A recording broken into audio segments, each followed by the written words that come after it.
Well, you can open up in your Bibles to Genesis chapter 28.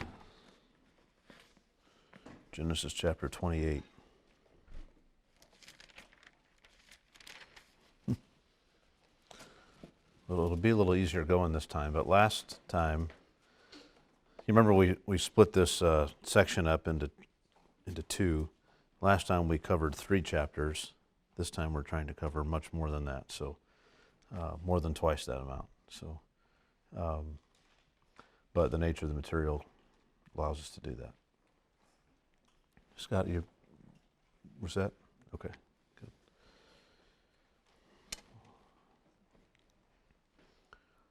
Genesis chapter 28, we will begin picking up new material at verse 6, but for now, let me briefly review some of what we've seen. Last week we began this section of Genesis, which really has to do with Isaac and the promises of God to Abraham concerning Abraham's descendants and concerning the world and the blessing that would come to the world. All of that had been passed down to Isaac and were even spoken to Isaac again by God. It wasn't just that he kind of inherited the blessings, it's that God spoke much of that again to him in reassuring him that he was with him as he was with Abraham. So this section before us that we've been considering last week and will continue on this week has to do with what came about from that situation. What came from this? And the beginning of that answer is that Isaac had 2 sons, twin boys, Esau and Jacob. That's the kind of the first thing we see that really happened after when this part of the story picks up. There were 2 distinct, we saw that God made a distinction among these men before they were even born. They would be 2 distinct nations, 2 distinct peoples, would be divided from them. One of these peoples would be stronger than the other, and the older son will father a people who would be servants to the people from the younger son. We kind of get that at the outset, and it's a strange way to think about this is what's going to come from Abraham's son Isaac. The first thing we're going to do is we're going to divide the people up even further. Certainly would have been a distressing thing for any parent to hear, and in light of God's promises, which is the other factor on all of this, doesn't yet make it clear which one would carry on God's program. Just because one would be stronger than the other and one would be servant to the other doesn't mean that the Abrahamic blessing couldn't, in theory, come on either child. It's not clear which at this point. It's not like God made it clear at this point that it was the younger who was going to receive the Abrahamic blessing. That was something that's kind of in the air, up in the air as Isaac and Rebekah raise these children and think about them, and perhaps maybe even both would receive the blessing, in some way. It's not obvious to them what this means. It certainly means some things, but there are other implications that are not obvious and clear. Well, as the boys grow into men, they could have known their grandfather Abraham. Likely they did. He didn't die, if you look at the timeline, until they were about 35 years old. And so, we had said last time that the boys were at least 20, probably, when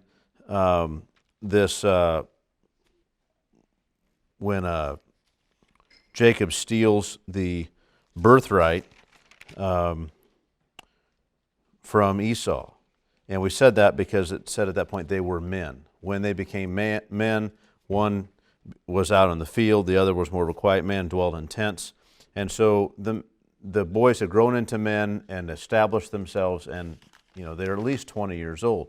So that would give a potential of possibly 15 years or so that they had known Abraham before he died. They'd known him as men after the birthright was sold and all that Abraham witnessed all of those things happening or heard of them, and just, you can imagine him putting his head down and think, Esau, my grandson Esau, what is he thinking?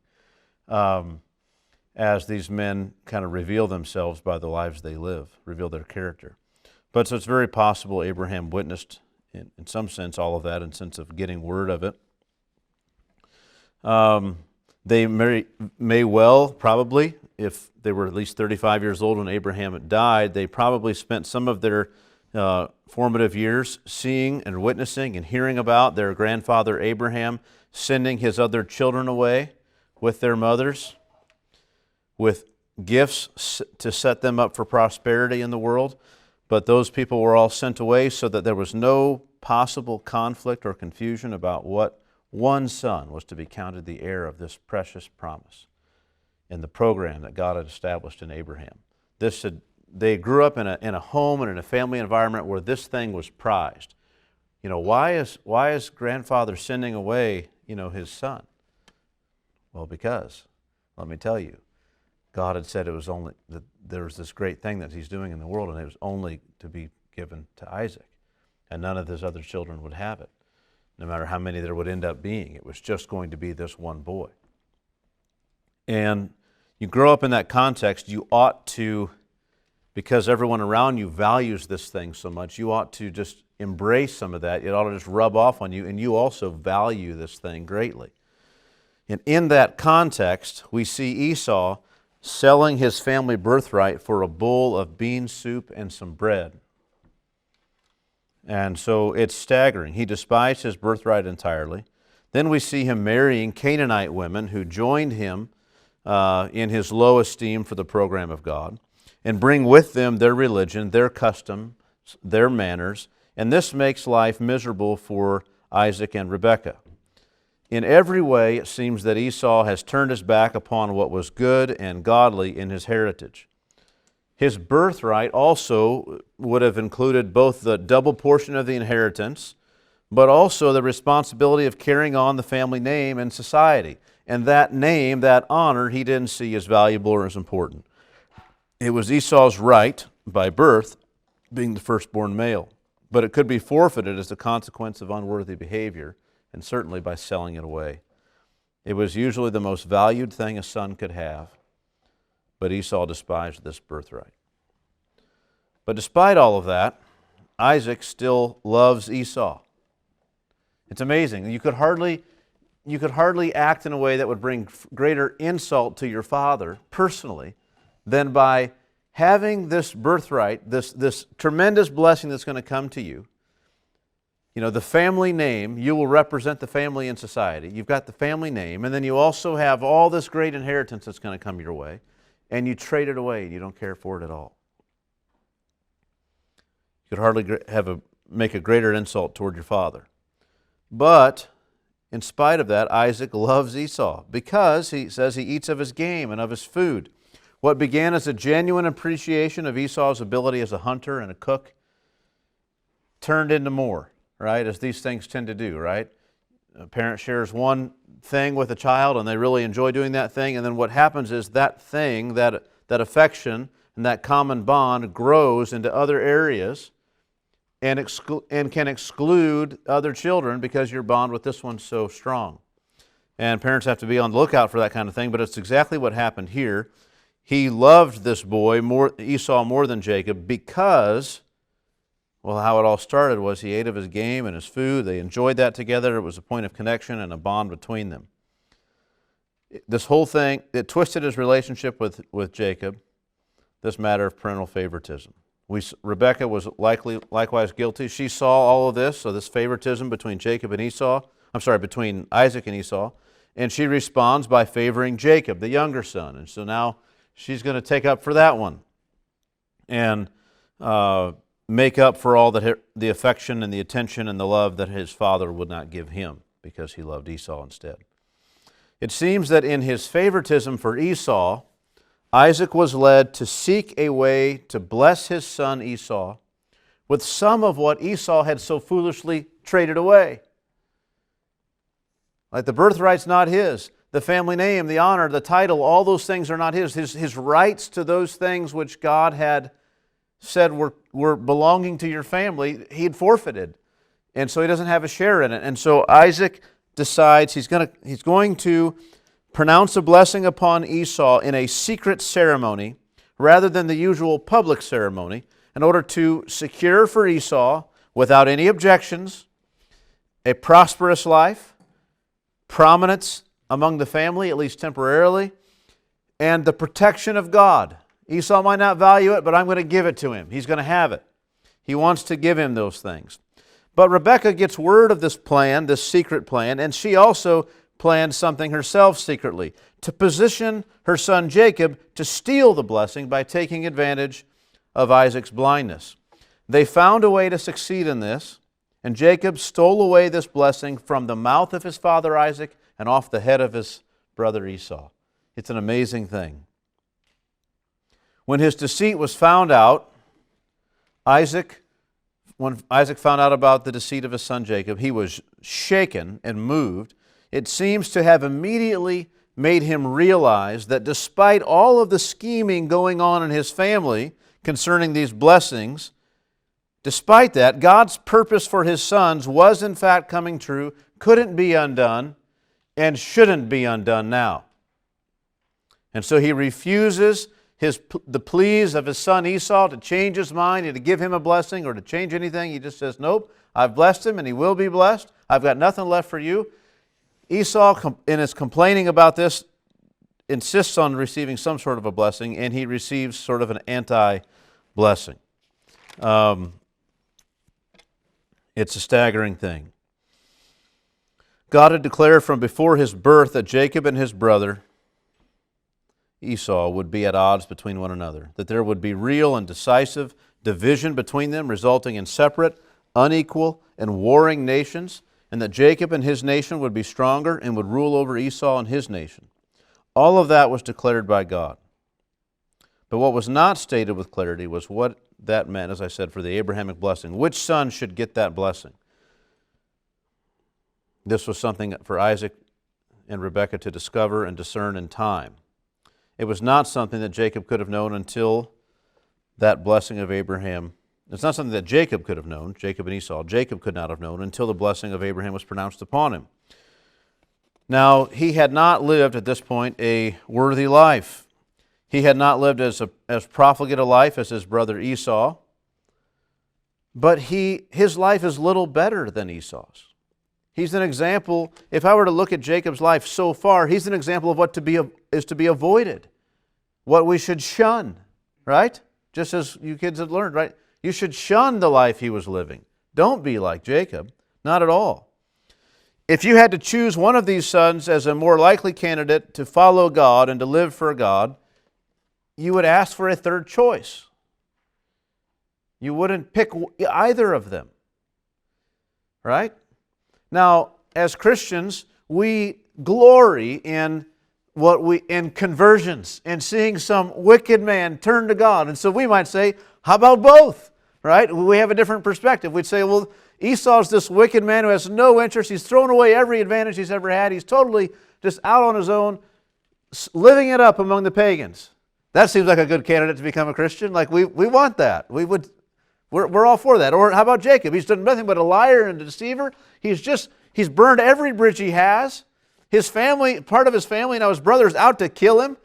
You've never seen him anybody treat his father worse, it seems, than he has. Seems like a good candidate to become a Christian. Seems that would be great. And so, from our perspective, we're so used to hearing stories of the incredible grace of God that we don't tend to look at these men and think they're both a lost cause. Like neither of them will ever measure up. But that's how we should feel at this point of the story.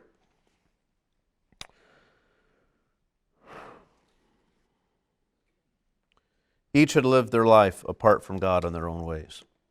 But now, all of a sudden, at the beginning of chapter 28, the blessing of Abraham, which Jacob had so deviously attempted to secure and wrestle away from his brother, was going to be given to him and was now upon him. You can imagine the last time you talked to your father was when you lied to him and stole this blessing that he intended to give to your older brother. Now you know you've been found out, that you haven't been confronted by him yet. And the next time he sees you, he blesses you and pronounces this blessing upon you. Then Isaac called Jacob and blessed him and directed him. Don't take a wife from among the Canaanites.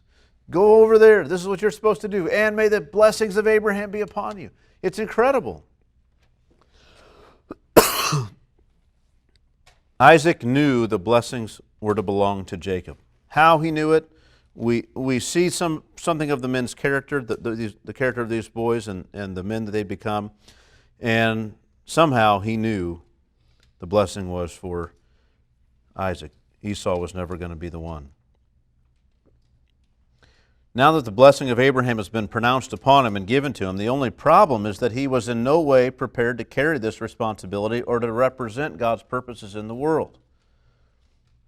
We might respond by saying, okay, Isaac, now you have the birthright and the blessing of Abraham, but with that comes the mantle in the world. You've got to wear this of being God's man, learning from God, entrusting yourself to God, of being the blessing that Abraham was supposed to be, blessing others, both with your physical goods and the increasing spiritual knowledge of God that you gain. Have you thought about that, Jacob? Right? Are you prepared to follow God now that things are changed so much? Will you walk worthy of the calling of God upon your life? Will Jacob truly follow God or not? Well, what we see is God invades his life, teaches him through his experiences, even direct encounters. He makes Jacob into a godly man. You know, would Jacob be a man who passes down to the next generation something worthwhile and good concerning the knowledge of God? Will he be an instrument of God to move God's purposes of redemption closer to fulfillment, or will he fail? And this is how we move into this next part of this section. We're still asking what became of Isaac. Well, the first thing we see is Isaac. We've got up to the place where Isaac had these two sons. They kind of go their separate ways. There's a division in the family, and Isaac passes on to his son Jacob the blessings of Abraham, and then sends him out of the promised land. And this is where we are. Now, before we go on and consider more about Jacob, and we will certainly do that the rest of our time here, there's one brief thing that we need to say about Esau, and that's found in verses 6 through 9, and that's where we begin our new material today. Think about this section for Esau. Now Esau saw that Isaac had blessed Jacob and sent him away to Paddan Aram to take a wife from there, and that as he blessed him, he directed him, you must not take a wife from the Canaanite women, and that Jacob had obeyed his father and his mother and gone to Paddan Aram. He witnessed all those things. He witnessed Isaac blessing Jacob, Isaac sending him away to Paddan Aram to take a wife from there. He witnessed that as he blessed him, he also directed him, you must not take a wife from the Canaanite women. And he witnessed that Jacob had obeyed his father and his mother and gone to Paddan Aram. So when Esau saw or realized that the Canaanite women that he had married did not please Isaac his father, Esau went to Ishmael and took as his wife, besides the wives he had, Mahalath, the daughter of Ishmael, Abraham's son, the sister of Nebaioth. He goes and takes the third wife, and it's like he doesn't get it. So some people would say he's repentant. He sees, I should have done different, and now let me get a different wife. I don't think you should read it that way. I think when he sees, what he sees is, when he witnesses all this happening for Jacob and what Isaac is doing for Jacob, is he realizes that he doesn't have a part in this. Like, my brother Jacob just lied and deceived Dad. And Dad wouldn't back off on it and gave him the blessing, and then he gave me kind of a non-blessing. He said he didn't have any blessing left. And he turns right around. He said, I don't have another blessing to give you. And he turns right around and gives a blessing to the one who already stole my other blessing. Dad had more blessings. He's just not willing that I should have them. This Abrahamic blessing was not for me. He wanted to give me this thing over here, and he wasn't even willing to do it. So he sees that, and then he sees that, he knows I've had these wives with me for some time now, 40 plus years, and Dad says to Jacob, whoever you marry, don't marry any woman like your brother married. No one from around here, go to another country and get a wife. And so don't just read it as, oh, Dad's displeased with what I did last week. Think, Dad doesn't approve of my entire life. He won't give me anything. He doesn't approve of my brides. And it's like, what's the one people you could go to who you certainly shouldn't go to? Like, well, Isaac's older brother who was kicked out of camp, Ishmael, because of the way he was treating Isaac, he was booted out. Remember, he got evicted from the camp and sent away. He goes to his descendants and gets a bride and comes back. It's as though he's kind of just closing this chapter of his life. Like, he's still related to these people, but he's not in any way seeking to kind of be part of the family. There really is, what you see in this is, yep, there is that division completely. They're divided. He said they were going to be different people, different nations. They were going to divide, and they certainly did. It's happened. And he sort of seals his fate here. Now, that's kind of his response to all of this. Now, Jacob. The question was, what kind of man is Jacob going to be? How's he going to respond to all this? Well, the first thing that happens is God comes and meets him and affirms to him, you might say reaffirms to him, the fact that he has in fact received the Abrahamic blessings. It wasn't just something that, Isaac pronounced upon him and he's hoping God's in line with it. God shows up. Verse 10, Jacob left Beersheba and went toward Haran, and he came to a certain place and stayed there that night because the sun had set. Taking one of the stones of the place, he put it under his head and lay down in that place to sleep. And he dreamed, and behold, there was a ladder set up on the earth, and the top of it reached to heaven, and behold, the angels of God were ascending and descending on it. And behold, the Lord stood above it and said, I am the Lord, the God of Abraham, your father, and the God of Isaac. The land on which you lie I will give to you and to your offspring. Your offspring shall be like the dust of the earth, and you shall spread abroad to the west and to the east and to the north and to the south. And in you and your offspring shall all the families of the earth be blessed. Behold, I am with you, and will keep you wherever you go, and will bring you back to this land, for I will not leave you until I have done what I have promised you. What a dream. What a vision from God. Then Jacob awoke from his sleep and said, Surely the Lord is in this place, and I did not know it. And he was afraid and said, How awesome is this place! This is none other than the house of God, and this is the gate of heaven. So early in the morning Jacob took the stone that he had put under his head and set it up for a pillar and poured oil on top of it. He called the name of that place Bethel, but the name of the city was Luz at the first. Then Jacob made a vow, saying, so he acknowledges, he's in awe, he's in reverence, he worships God, sets up this altar to worship the Lord.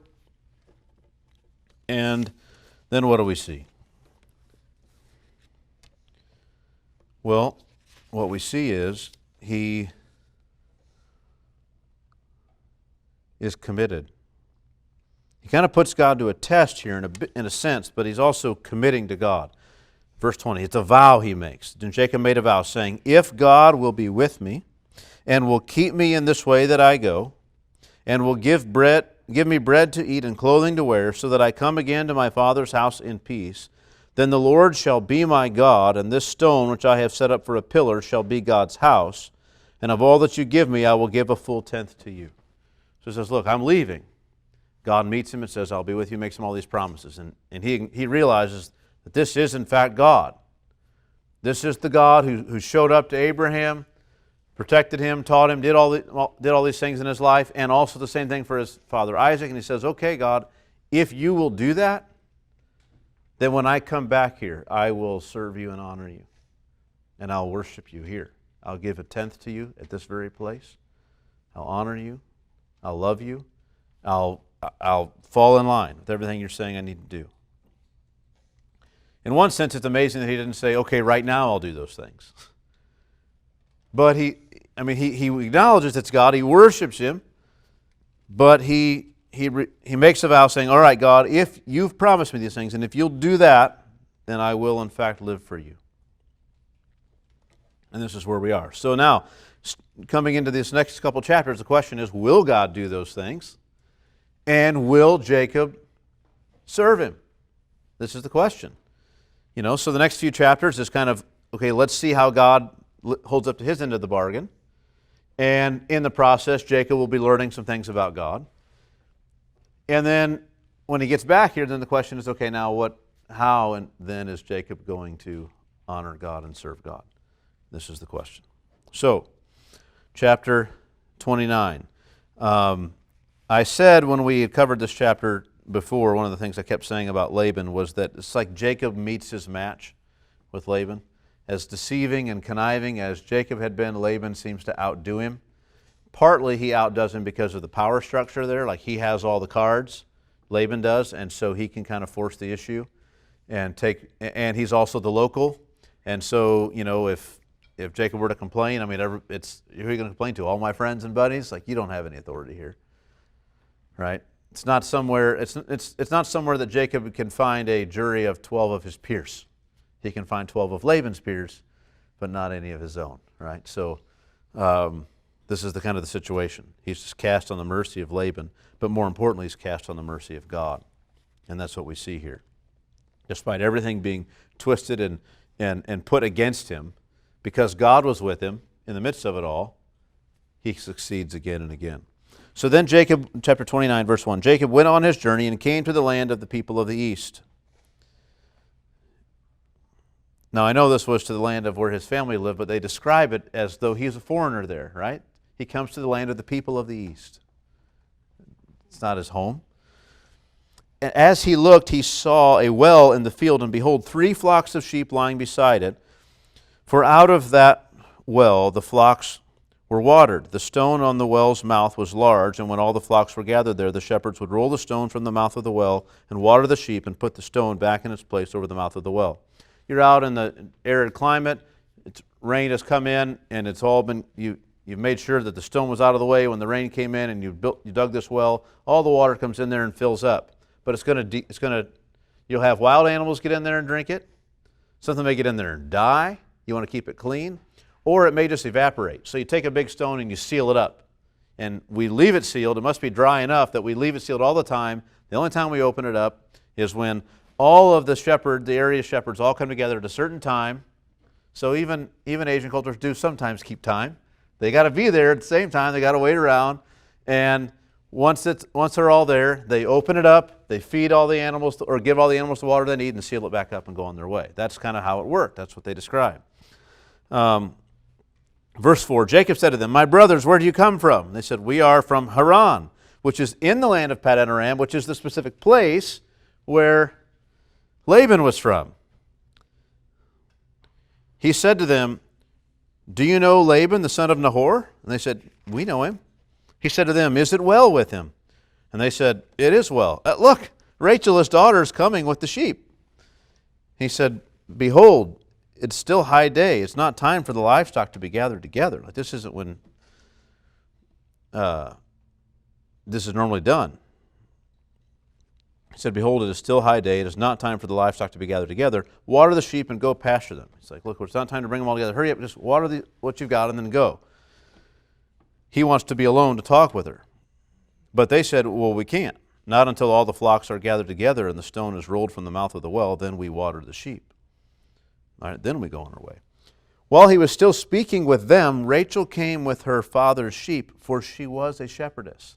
She's the only person in the entire Bible described as a shepherdess. That's kind of amazing. So here she is. Kind of a hard job. And she's out there doing it. Now, as soon as Jacob saw Rachel, the daughter of Laban, his mother's brother, and the sheep of Laban, his mother's brother, Jacob came near and rolled the stone from the well's mouth, either himself or with these men, whatever, but he rolled it away, and watered the flock of Laban, his mother's brother. It's exactly the opposite of what happened, of what Rebekah had done. Remember, Rebekah comes and she had gone to a well like this, and she had watered for the servant, his camels and all that. Well, here, Jacob is doing it. This doesn't much sound like the Jacob we're reading about. Like, he seems to, he's at least shrewd enough to understand his position here and his need to appear a certain way and to act a certain way. And no doubt some of this encounter with God has changed him a little bit already. As soon as, and Jacob told, let's back up verse 11. And Jacob kissed Rachel and wept aloud. Now, kids, it doesn't mean he kissed her like romantically. He kissed her like like in other countries, people greet people, right? He kissed her, right, in this way, like a family kind of greeting, and wept aloud.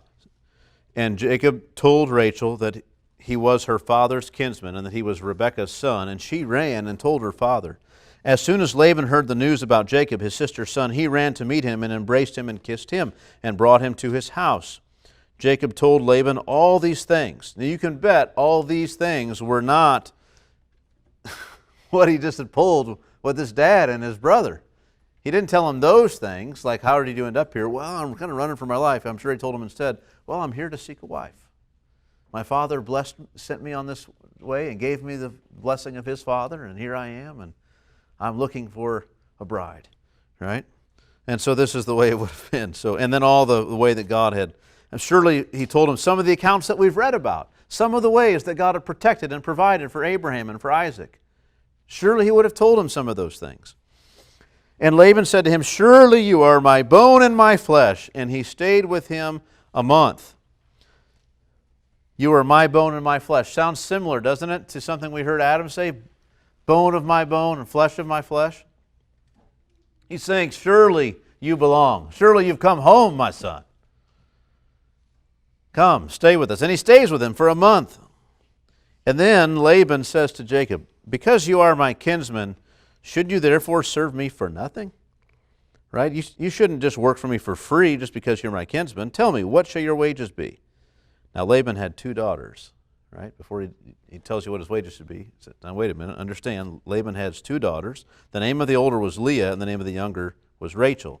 Leah's eyes were weak, right? But Rachel was beautiful in form and appearance. So we contrast these two. Rachel was beautiful in form and appearance, and Leah is not, right? She's not those things. She's, for whatever reason.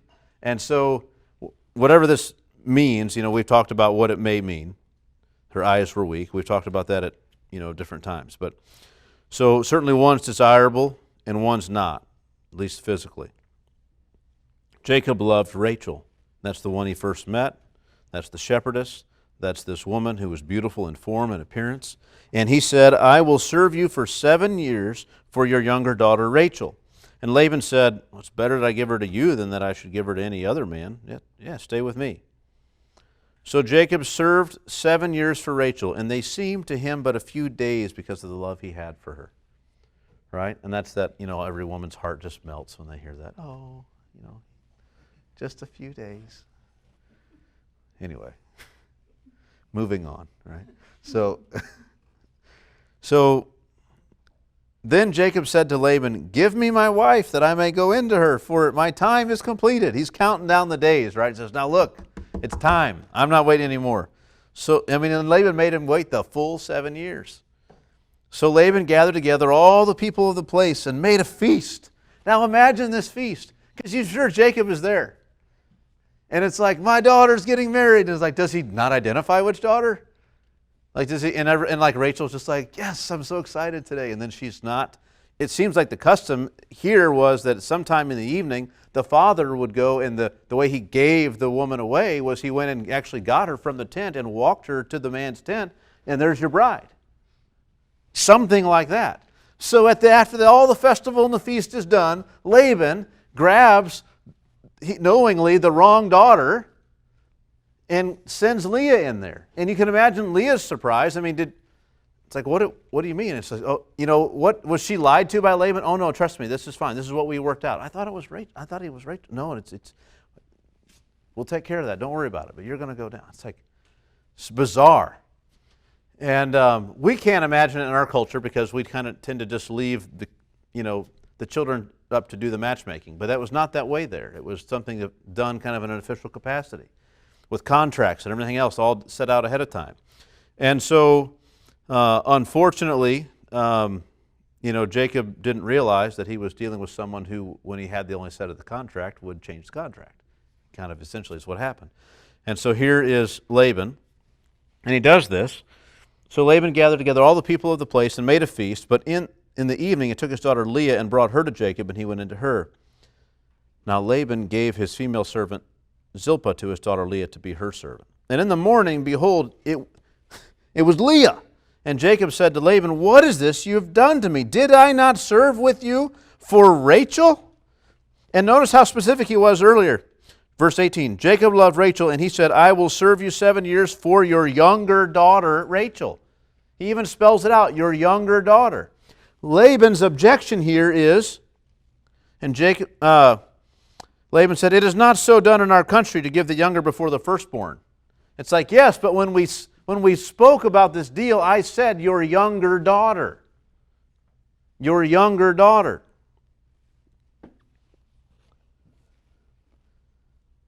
And what does Laban say? "Well, complete the week of this one, and we will give you the other also in return for serving me another 7 years." Now we tend to think that Laban's being a scoundrel was that he switched wives on Jacob. And certainly that's bad, but really what it was getting 14 years of service.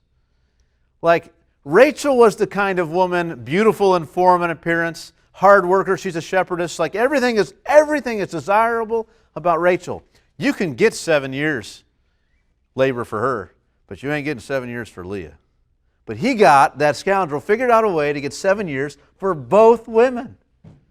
14 years of labor for his 2 daughters. And in a culture where this is what you do, you try to get the biggest price you can for your daughter. The honorable thing is you're getting that price for her as security for her if something happens to her husband. But Laban didn't see it that way. He just saw it as a way to enrich himself. And he got 7 years for both daughters. Man. So Jacob now he's served for 7 years and he's got 2 wives, but he's in debt for 7 more years. He's an indentured servant for 7 more years. So this is the person, remember, this guy's supposed to have God's hand of blessing upon him to protect him, to uphold him, and he spends the next 14 years of his life working for this scoundrel Laban. Not free to do anything other than just hand-to-mouth existence while he's got these now 2 wives, and what we'll see in a moment is a growing family. And that's the first hint of God's blessing here, is that he's got this family. So, again, Jacob certainly met his match. Now, what comes from this? So Jacob completed that week. Then Laban gave his daughter Rachel to be his wife. Laban gave his female servant Bilhah to his daughter Rachel to be her servant. So Jacob went into Rachel also, and he loved Rachel more than Leah, and served Laban for another 7 years. Of course he loved Rachel more than Leah. That's just the nature of it. I don't see how it could be any other way, given the circumstances and what they were. It doesn't mean Leah shouldn't be loved. In a lot of ways, it seems like she wasn't loved. It wasn't just that he loved Rachel more. It's like he just didn't really care for Leah. And we've debated back and forth a little bit about how involved Leah may or may not have been in the deceit of Jacob. It's not immediately clear. The Bible seems to treat her as an innocent victim. It doesn't, like you would think if Leah was participating in the swindling of Jacob, that Leah would be barren as God's judgment on her. But it's just the opposite. Like, in other words, she thought she was going to get a husband and set herself up to be honored in all these ways above her sister, and God was going to say, nope, that's not how it's going to work. Because you've done this, you've thought to exalt yourself, I'm going to humble you. But just the opposite happens. Instead, we read, when the Lord saw that Leah was hated, he opened her womb. But Rachel was barren. Rachel had done nothing wrong. Why is Rachel barren? She's not being judged. Rather, Leah's being honored. I'm sure she felt it like it was a judgment. And that comes out here. She felt like she was being wronged. It was unjust, but it wasn't. It was actually the justice of God here in this. So the whole plot of this next chapter consists of these 2 women vying for their husband's affection by seeking to do the most honorable thing, by seeking to bring him the most honor they could in society, by having children, and by seeking to exalt themselves in his house in a place of honor by being the wife who had the children. And so the Lord begins, he opens Leah's, because she was hated, he opens her womb, but Rachel was barren. So Leah conceived and bore a son, and this kind of goes on. She bears four sons. We'll talk about their names here in a moment. And then Rachel, chapter 30, verse 1, Rachel saw that she bore Jacob no children. She envied her sister, so she said to Jacob, "Give me children, or I shall die." And Jacob's anger was kindled against Rachel, and he said, "Am I in the place of God, who has withheld from you the fruit of the womb?" It's not me, right? She says, "Give me kids, or I'll die." He's like, "I'm not doing anything different. It's not me. It's God. God, I'm not in the place of God. He's the one who's withheld from you the fruit of the womb." And she said, Here's my servant Bilhah. Go into her so that she may give birth on my behalf, that even I may have children through her." Right? Her children will count as mine. So she gave him her servant Bilhah as a wife, and Jacob went in to her, and Bilhah conceived and bore Jacob a son. And then Rachel said, "God has judged for me, and has heard my voice, and given me a son." And then Bilhah conceives and bears another son for Jacob. And she gives him a name too. We'll talk about that in a moment. Then verse 9, when Leah saw that she had ceased bearing children, so she had 4 kids, and in the midst of those, as she's having these 4 kids, Rachel sees she's not having kids. She gives her servant Bilhah. Bilhah has a couple, but Leah seems to have stopped having kids all of a sudden. She had 4 in quick succession and then wasn't able to have any more, and she sees that while Rachel's not having kids, Rachel's servant is having kids, so she better get on with it. She's not to be outdone, so she very quickly says to her servant, gives her servant Zilpah to Jacob as a wife. "Maybe I'm not going to have any more kids, but I've got a servant too. Two can play that game, Rachel. You got a servant you think's going to help you get even with me? It's not going to happen. I got a servant too, and we'll see, maybe she can bear children." And sure enough, she does. And then Leah's servant Zilpah bore Jacob a son. And Leah said, "Good fortune has come." So she called his name Gad. And then she bears another one. So now each wife, each of these sisters has a servant, and each servant has borne 2 sons. So they're even there. But with natural born sons, she's got 4, Leah does, and Rachel has 0. So then verse 14, in the days of wheat harvest, Reuben, that is Leah's firstborn son, went out and he found mandrakes in the field and brought them to his mother Leah. Now, what you need to know about the mandrakes was that mandrakes were understood, kind of a superstition around them was that they were a food that could bring fertility. And if you could find some mandrakes in the field, like, hey, this is a good thing, eat a bunch of these and maybe you'll get pregnant. And this was the idea, the superstition. The Bible treats it as a superstition, but it's there. So he finds these mandrakes in the field and gives them to his mother Leah, which is good for Leah in the sense that, in terms of her opinion, because she's got 4 kids, she stopped having them. Now she gave her servant away, because she still can't have kids. But now he's got mandrakes, and hey, like with the mandrakes, maybe I can start having kids again. But then Rachel says to Leah, "Please give me some of those mandrakes. Don't hog all the mandrakes, I want kids too," right? But she said to her, "Is it a small matter? I mean, you've taken away my husband. Like, he doesn't love me. And he was my husband first, then your husband. You've taken him away. Would you also take away my son's mandrakes also that he got for me? Like, why would you take these from him?" And Rachel said, "I'll tell you what. Then tonight he'll lie with you in exchange for your son's mandrakes. You give me the mandrakes, and he'll lie with you tonight." When Jacob came from the field in the evening, Leah went out to meet him and said, "Something's different tonight. You don't get to sleep with Rachel like you always do because you're not really with me. You hate me. But I've paid a price. I've purchased you tonight, and you have to come into my tent." It's crazy. So this is what happened. So he lay with her that night. And God listened to Leah. You see, we haven't been told that she's been praying, but it says God listened to Leah. And the idea is Leah, in spite of all these kids that she's had, in spite of what she's done with her servant, she's still not really honored and loved. And she's got her son brings these mandrakes to her and says, "Here, Mom, maybe you could have another son." She's still in this same struggle for her husband's affections. Just as earlier the Lord took up for her because she was hated, so now God listens to her again. She thought she finally had something that was going to, maybe another opportunity to secure her husband's affections, and that was bartered away. What good do the mandrakes do if Jacob's not willing to come into the tent? No good. They're just going to rot. Like, don't even eat them. There's no point. So, all right, take the mandrakes, but he'll come into my tent. So this happens. So then, and God listened to Leah, and she conceived and bore Jacob a fifth son. Leah said, God has given me my wages because I gave my servant to my husband.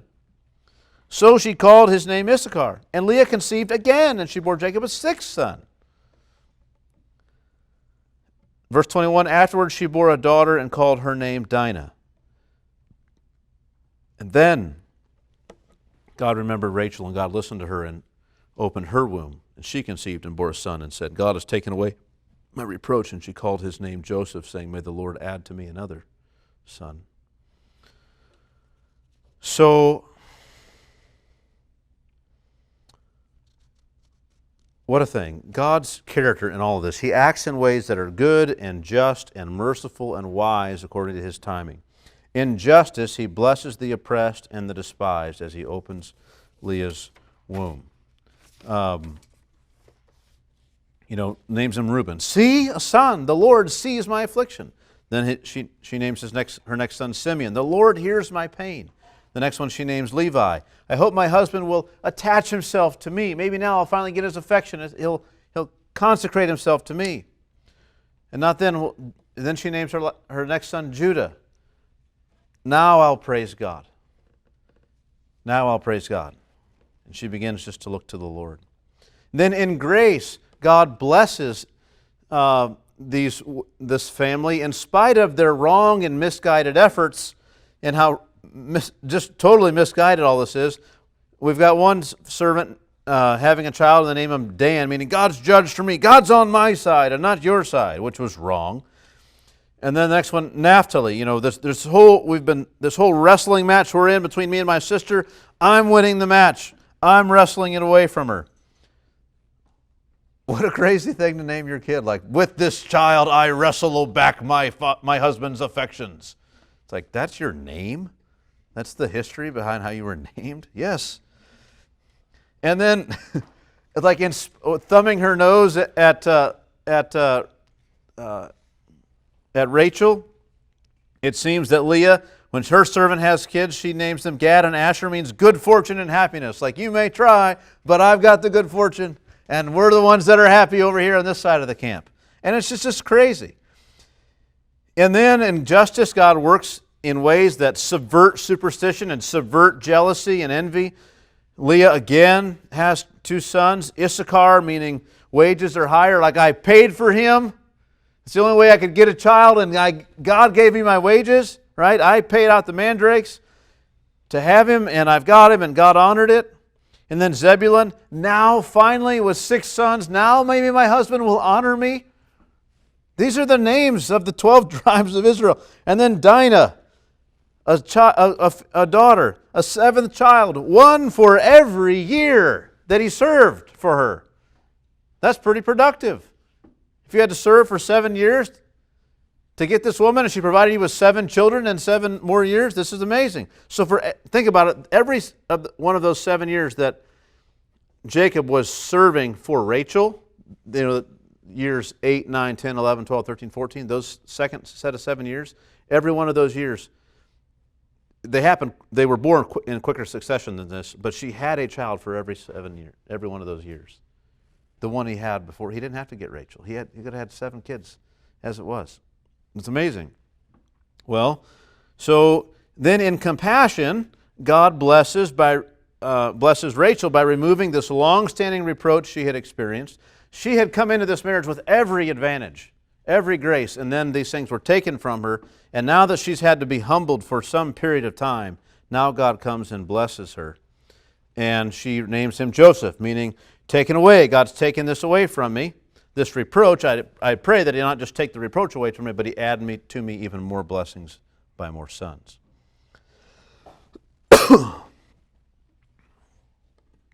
Now, next section.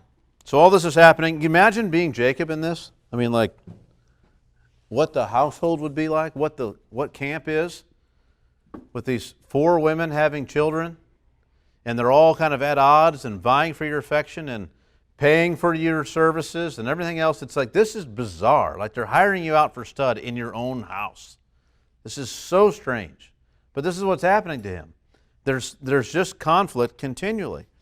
And the boys grow up in this sort of an environment, and it rears its head for sure, as we'll see later. But to begin with, in chapters 30 and 31, moving on here, chapter 30, verse 25, as soon as Rachel had borne Joseph, Jacob said to Laban, "Send me away that I may go to my own home and country. Give me my wives and my children for whom I have served you, that I may go, for you know the service that I have given you." He goes, look, that's paid in full. So let me go. And it's amazing, he doesn't think that until Rachel has a son. As soon as Rachel has a son, now he begins to honestly think about, look, I want to build my own house. I want to go back. There's a future for me now. Which is incredible to think that he had 12 children before, 11 sons and a daughter, and he wasn't thinking this way. But now that the one wife that he wanted has a child, he's thinking, now I've got a family.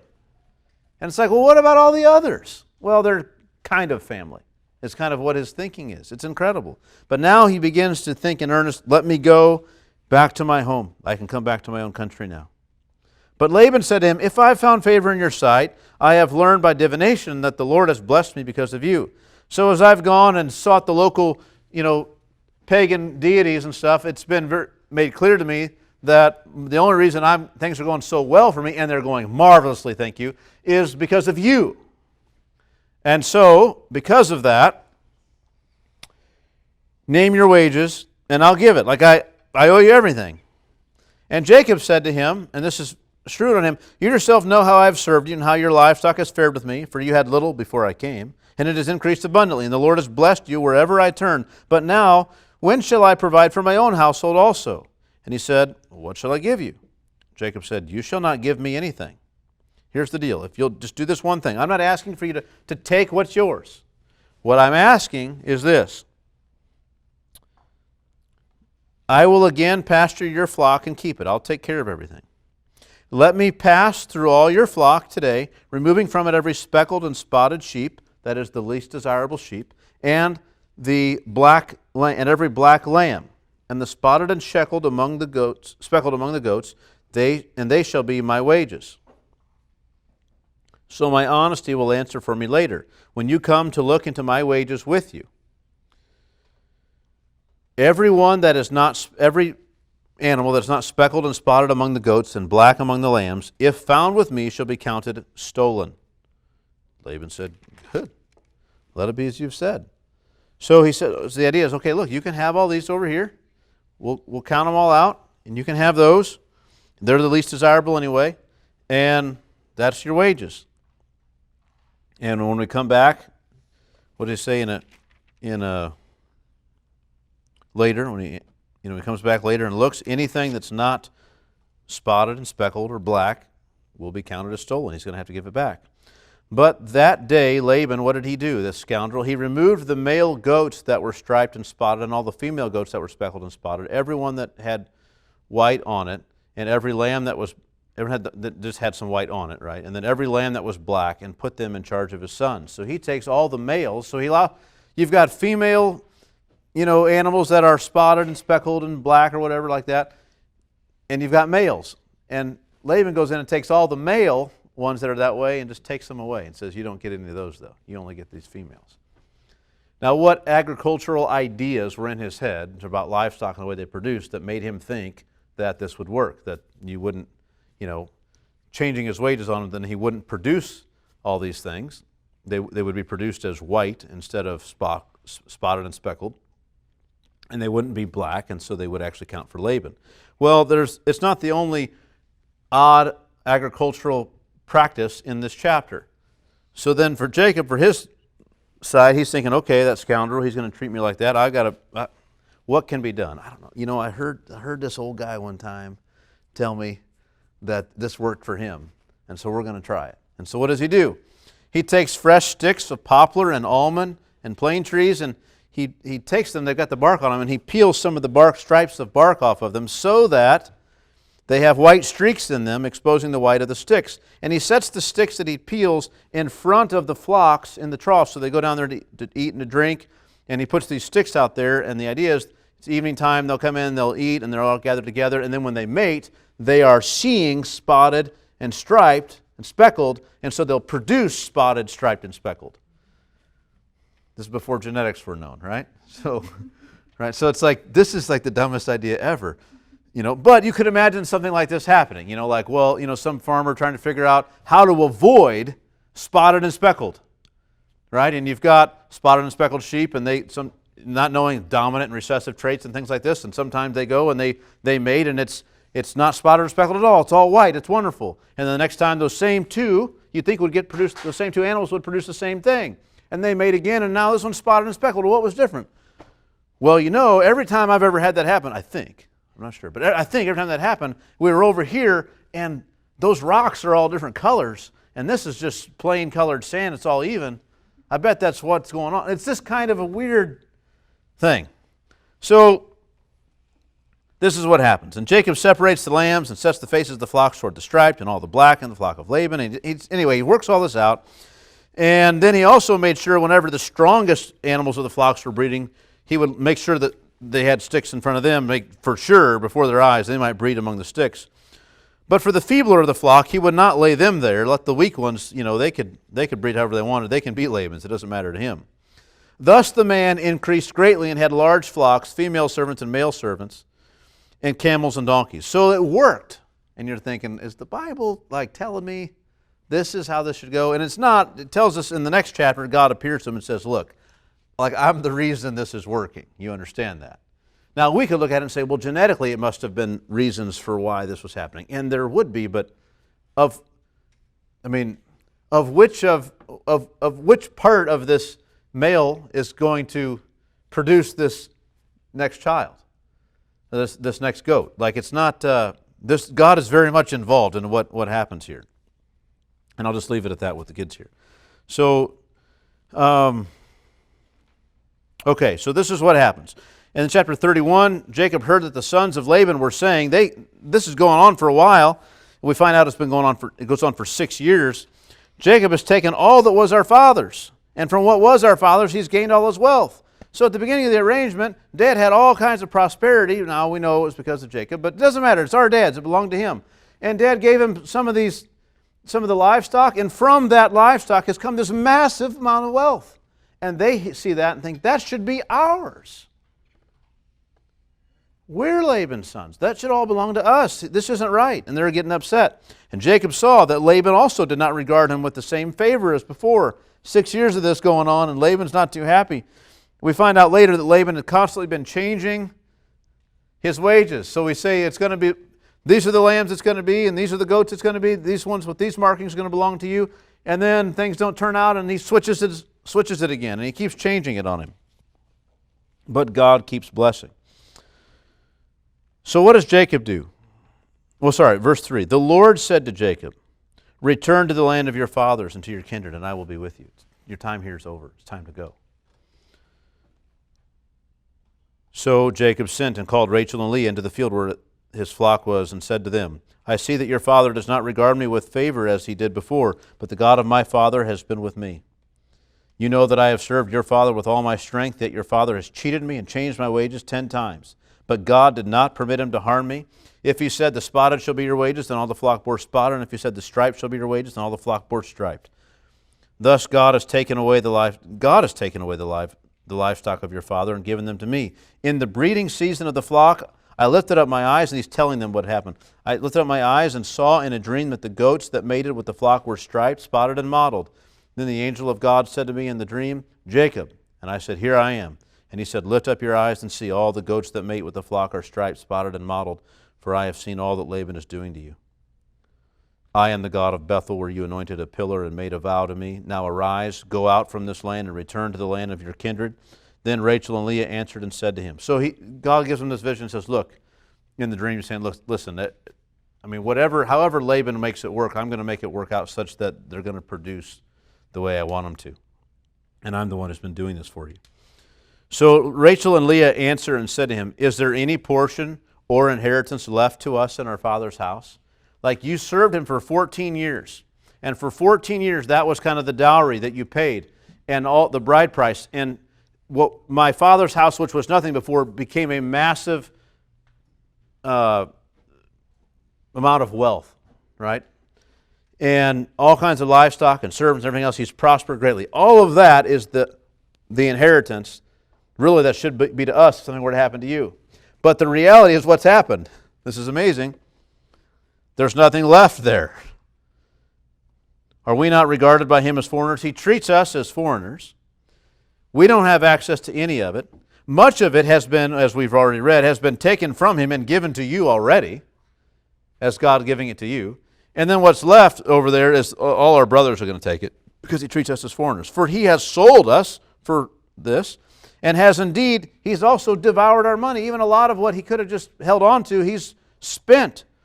All the wealth that God has taken away from our father belongs to us and to our children. Now then, whatever God has said to you, do. Like, we're not looking to stick around with Laban. We know what our father's like. Let's leave. So Jacob arose and set his sons and his wives on camels. He drove away all his livestock, all his property that he had gained, the livestock in his possession that he had acquired in Padan Aram, to go to the land of Canaan and to his father Isaac. Now, we all know the story. I'm just going to summarize some of this here for a portion of things here. So they leave, and Rachel takes her, while her father's out in the field. That's when they leave. Her father's gone, ways away. He's gone for a number of days. And they leave. But before they leave, Rachel goes in and steals his gods. And if it's just an indication for you, I'll just say this. If you ever find that someone stole your gods, you're serving the wrong ones. You haven't lost anything. Right?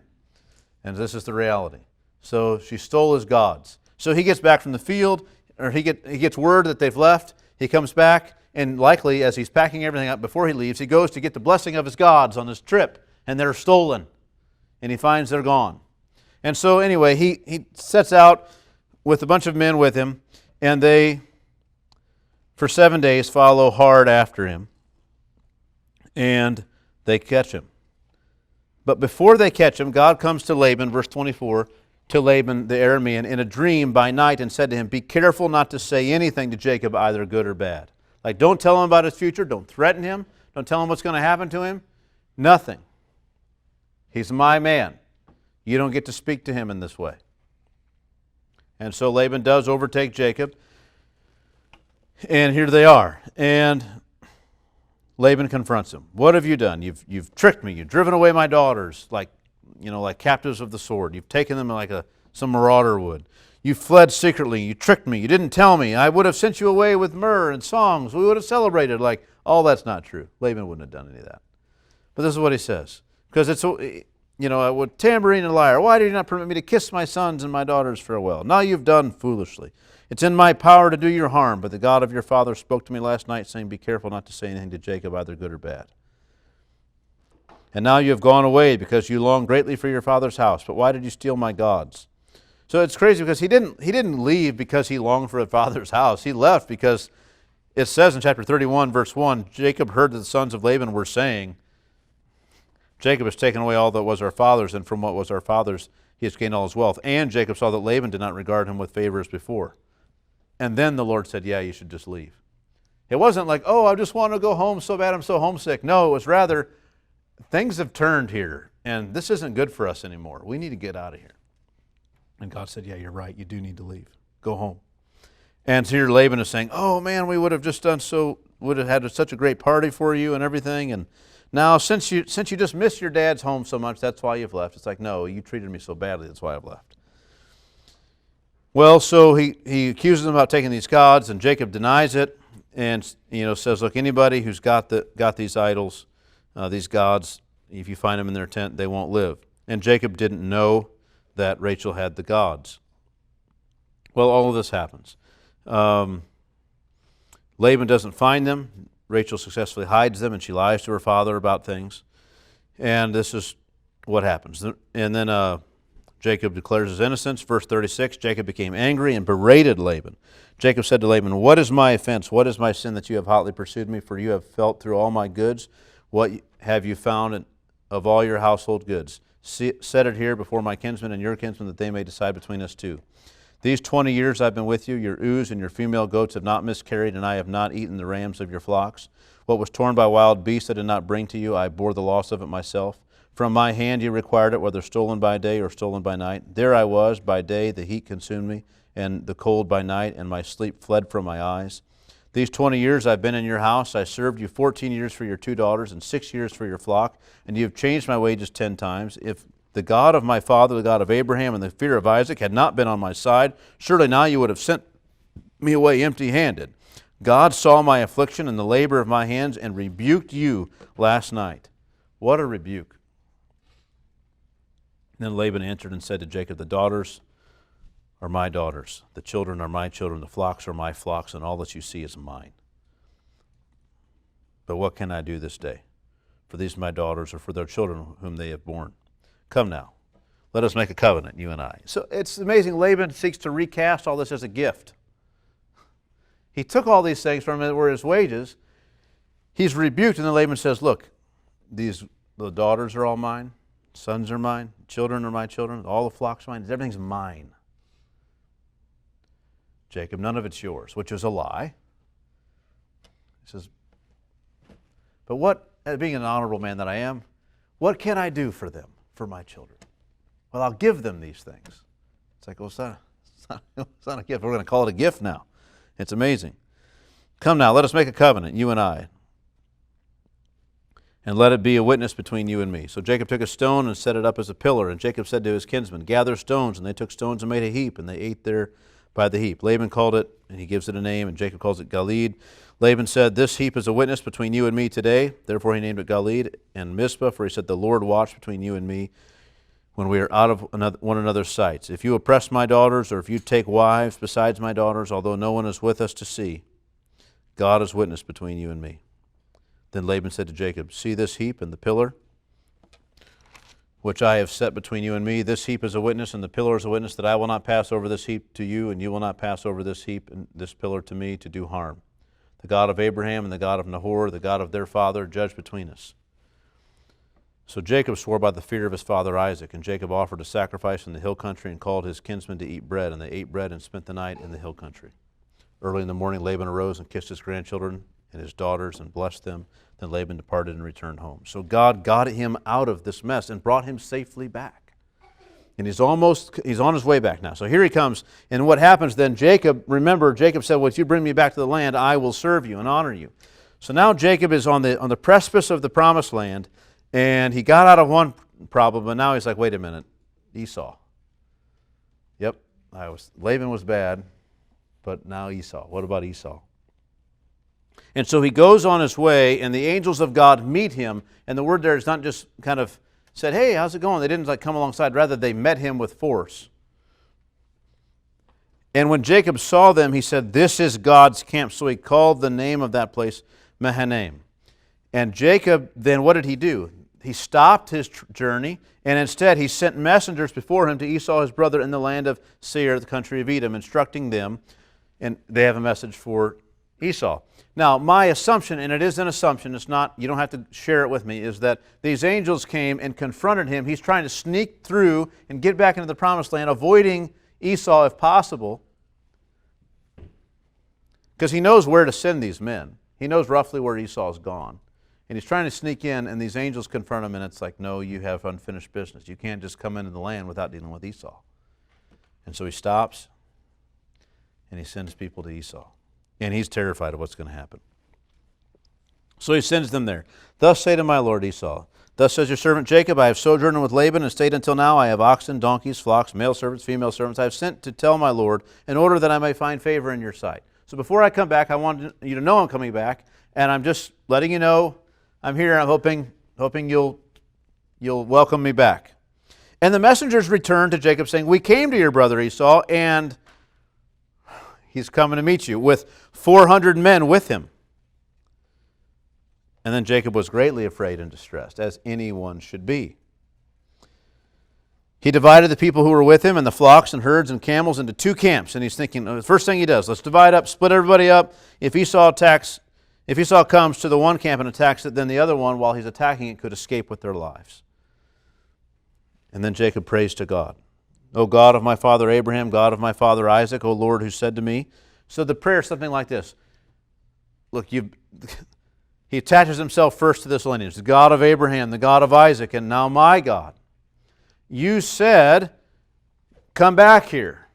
And you've said you would do me good. And I've come here, and I'm terrified of my brother. I fear him. He's going to come attack me and with the mothers and the children. But you said, I will surely do you good and make your offspring as the sand of the sea, which cannot be numbered for multitude. I'm not worthy, he says also in verse 10, I am not worthy of the least of all of the deeds of steadfast love and of the faithfulness that you've shown to your servant. I'm not worthy of anything. I don't have any claim on you except you, of your own accord, made promises to me and told me how things would happen. And I don't see how if Esau comes and does what I'm afraid he's going to do, none of those things can come true. So I'm asking for you to intervene and protect me. Because I don't deserve it, but you've promised it. So he stayed there that night. And from what he had with him, he took a present for his brother Esau. What did he do? 200 female goats, 20 male goats, 200 ewes, and all kinds of different livestock. And he sets them up in groups, maybe all of one kind of animal, then all of another and another that are going to be part of this gift, however it works out. And he sends them with servants, and one group of these animals with certain servants, and they go, and then a good distance back behind them is another set of animals and men with them, and they go. And he sends wave after wave after wave to his brother. He instructed the first, when Esau my brother meets you and asks you, to whom do you belong? Where are you going? And whose are these animals ahead of you? You shall say, they belong to your servant Jacob. They are present to my lord Esau. And moreover, he's behind us. He likewise instructed the second and the third, who all followed the droves. You shall say the same thing to Esau when you find him. You shall say, moreover, your servant Jacob is behind us. For he thought, I may appease him with the present that goes ahead of me, and perhaps afterward I shall see his face. Perhaps he will accept me. So the present passed on ahead of him, and he himself stayed that night in the camp. So he sends those all out. As Esau's coming, he'll see those people, and maybe he'll accept the present and let him live. The same night, he gets up and took his 2 wives, his 2 female servants. It takes everybody else in the camp, all his family, and crosses this Jabbok River. There's a ford there where they can easily cross. He sends them across, and he goes back by himself. Not because he's a coward. You might say, he's going to get them out there too and say, okay, now see what he does to them, and then maybe I'll live. I can flee if he attacks them. That's not what he's thinking. He sends them there. Esau's is still a good ways off. It's not like he sends them across the camp and they're at risk. That sends them across the river and they're at risk. But he goes back across the river, be alone, to be with God, to pray. And as he seeks to pray, a man was wrestling with him. A man comes in and just begins wrestling with him. So he's seeking to get alone with God, and some guy comes up in the middle of the night and just starts wrestling. You think, what the heck? And it's not, the wrestling here, don't think, it's like for sport, like, okay, 1 point for you. Now we set back out. And it's not a competition. They're not like bored and thinking, what can we do? Let's have a wrestling match. That's not the idea. He's on his knees praying to God, and some guy comes up and just nails him, and they start fighting, and they wrestle through the night in this way. When the man saw that he did not prevail against Jacob, he touched his hip socket, and Jacob's hips was put out of joint as he wrestled with him. Then he said, let me go, for the day is broken. But Jacob said, I will not let you go unless you bless me. So he's got a disjointed hip now, but he's still wrestling. I can't imagine. And he said to him, what is your name? The man says, what is your name to Jacob? And he says, Jacob. Then he said, your name shall no longer be called Jacob, but Israel, for you have striven with God and with men and have prevailed. So Jacob has to acknowledge who he is. I'm the deceiver. I'm the supplanter. I'm the one that takes by the heel. But you took me by the heel, right? Broke my hip and everything else. That's who I am. That's what I've been. And Jacob asked him, please tell me your name. And he says, why is it that you ask my name? And there he blessed him. So Jacob called the name of that place Peniel, saying, for I have seen God face to face, and yet my life has been delivered. He knew it. He'd wrestled with God. Just as the man said, you wrestled with God and with men and have prevailed. Well, what's your name? He says, well, why ask my name? You know who I am. And there he blessed him. I've seen God face to face, and yet my life has been delivered. The sun rose upon him as he passed Peniel, limping because of his hip. Therefore, to this day, the people of Israel do not eat the sinew of the thigh that is on the hip socket, because he touched the socket of Jacob's hips on the sinew of the thigh. Now, what else do we have here? I've got a little bit more to go through, and we can go through it very quickly. So what happens here, Jacob's still limping through, and he lifts up his eyes and looks, and behold, there's Esau coming. And he crosses that ford as fast as he can. He tells the women, he breaks them up. What does he do? He says, okay, he takes the servants and their children first, you and your children, and then you and your children, and then he has Leah and all of her children, and then it's Rachel and Joseph last. And then he goes in front of them all this time, and he's bowing 7 times to the ground. I think probably repeatedly, like 1, 2, 3, 7 times, and he goes a little further, bows again. And he does this, he's doing this as Esau is running, charging with his men, and by the time he gets there, Esau runs up to him and just, verse 4, but Esau ran to meet him and embraced him and fell on his neck and kissed him, and they wept. It's amazing. Esau lifts up his eyes and sees the women and children and says, who are these with you? Jacob says, the children of God has given me. And it's a wonderful reunion. But at play still in this is that, remember, these are divided people. These are separate. They're at odds. There's a history here. But the reception was when God preserved him in this meeting. He should have been slaughtered, but God preserved him. So Jacob gives Esau a gift, and Esau wants to say, no, not necessary. Jacob gives it anyway, and Esau accepts. Verse 12, then Esau said, let us journey on our way, and I will go ahead of you. But Jacob said to him, my Lord knows that the children are frail, and the nursing flocks and herds are a care to me. If they're driven hard for one day, all the flocks will die. Like, we've been on this journey for a long time, going as hard as we can. They're not going to make it. Let my Lord pass on ahead of his servant, and I will lead on slowly at the pace of the livestock that are ahead of me at the pace of the children, until I come to my Lord and see her. So Esau left, right? But Jacob didn't go there. Jacob journeyed to Succoth and built himself a house and made booths for his livestock. Now, I'm not a fan of what Jacob told him. I don't know for sure if he lied to him or not. I could read it as a lie, and I could imagine other circumstances such that it wasn't really a lie. That he maybe settled to Succoth, and in Succoth he turned and thought that was the better place, and then maybe at some point, we're just not told about it, went and did visit his brother Esau, and then came back, but he stayed there in Succoth. And we certainly know it tells us he dwelt there, because he journeyed to Succoth and built himself a house and made booths for his livestock. Therefore, the name of that place is called Succoth. He found a good place and built things up, and it built booths there, and it was given the name Booths, City of Booths. And then a number of years are passed over, and we read, Jacob then came safely to the city of Shechem. Now, this is important, came safely to the city of Shechem, which is in the land of Canaan. He'd promised God, if you'll bring me safely back. And it says, and he came safely back into the land of Canaan, on his way from Paddan-aram, and he camped before the city.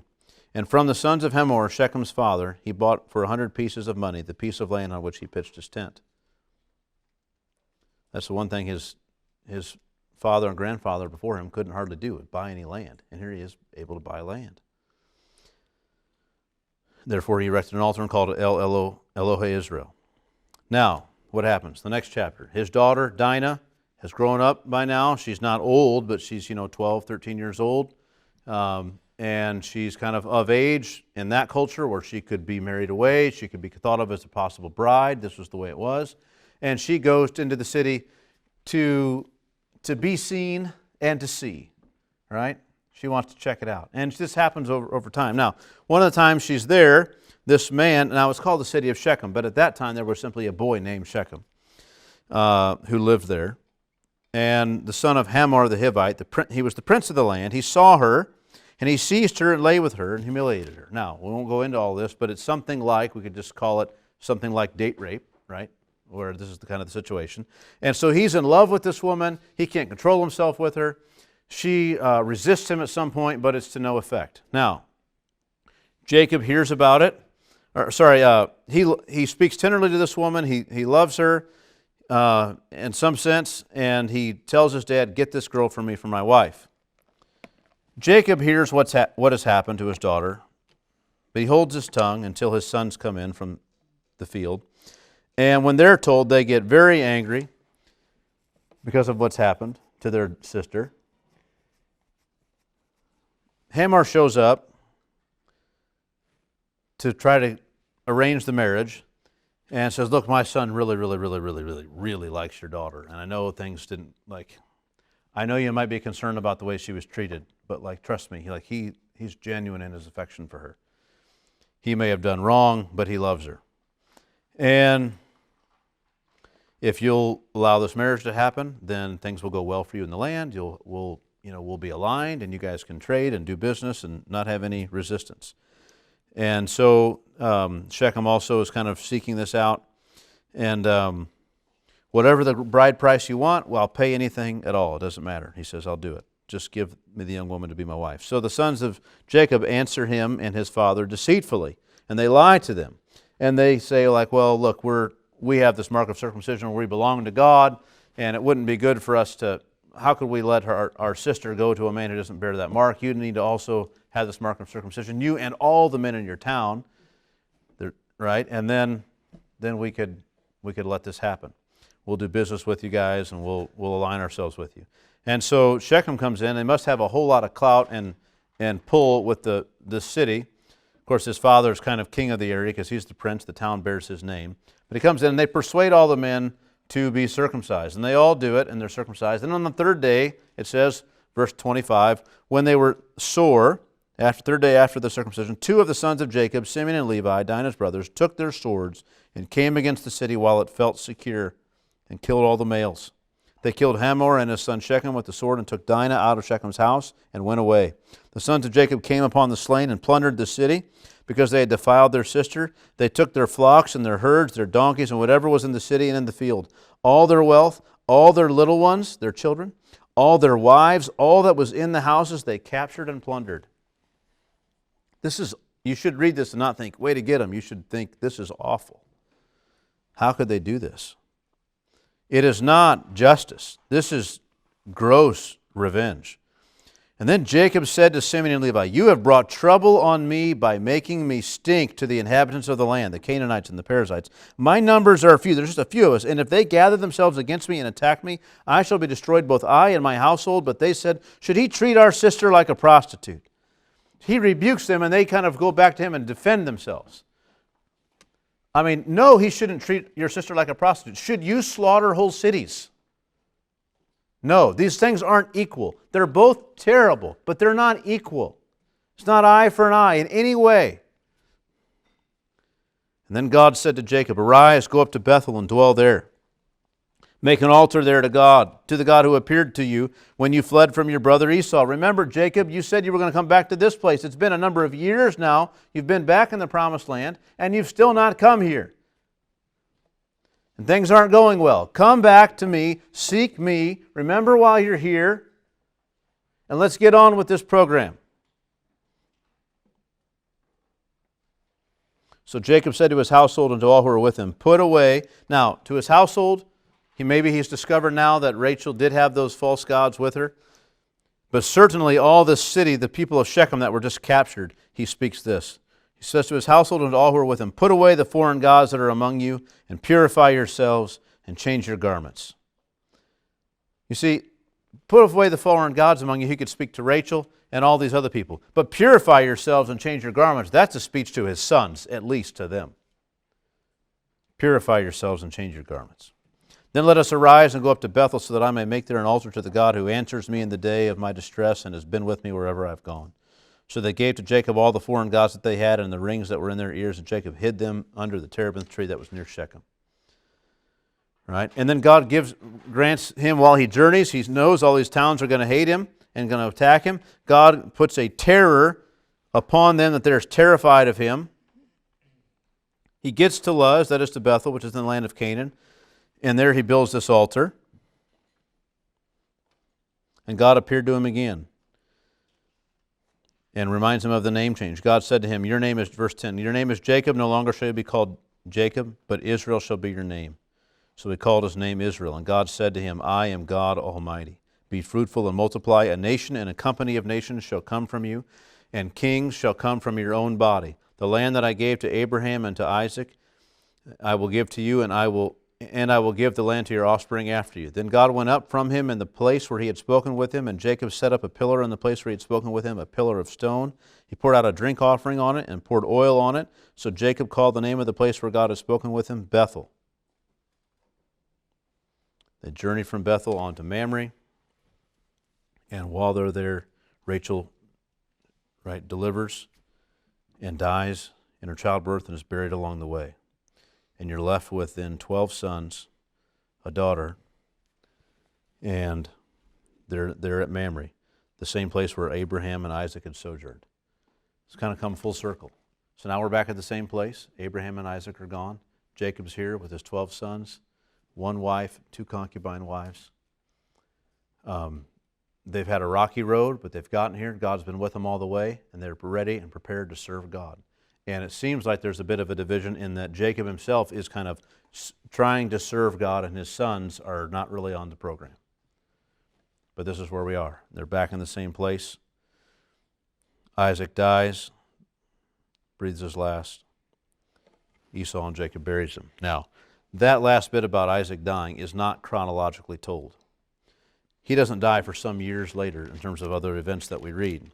But it's given to us here to kind of tie things off, because now that Jacob has returned with his family to this place, we're kind of ready to set off in a new direction. Okay, now what happens? Now that God has done that, brought him faithfully there, and he's vowed to God, it's kind of like this section ends with the fulfillment of all that had happened, of all that was vowed there. If God will do these things for me, then he'll be my God and I'll serve him. Well, God did those things. You've come back, and now you're agreeing to serve him. And you're back here to the place where Abraham and Isaac were with your family. What comes of it? What happens now? And so that's where that Moses ties off the section about Isaac and what came from him. What came from Isaac was the son Jacob and all this turmoil. But God's faithful to him, provides for him, teaches him much. He's got much to learn still, but he's done a lot. And that's the end of this section. Chapter 36, then, we won't get into it all today, but next time I speak, we'll go launch into 36, 37, and following. But for here, we're looking at essentially what happens to Esau. Let's wrap up. Let's get a family history there, know where those people settled and what happened. And then chapter 37. Okay, Jacob, you're going to serve God. Let's see how it works out. What comes from Jacob and all this arrangement with God? And that launches all the way almost to the end of the book of Genesis. So that's where we are in this grand sweep of things. These men's lives, in one sense, are not glorious at all. They're just filled with problems, and yet God is so faithful to them. God is so kind to them. He's so patient with them, so faithful to his promises. And by the time these men are old men, they are godly men. They don't start out that way. None of them did, but they become that, and that's wonderfully encouraging. Are there any questions or comments about all of this? What became of Isaac?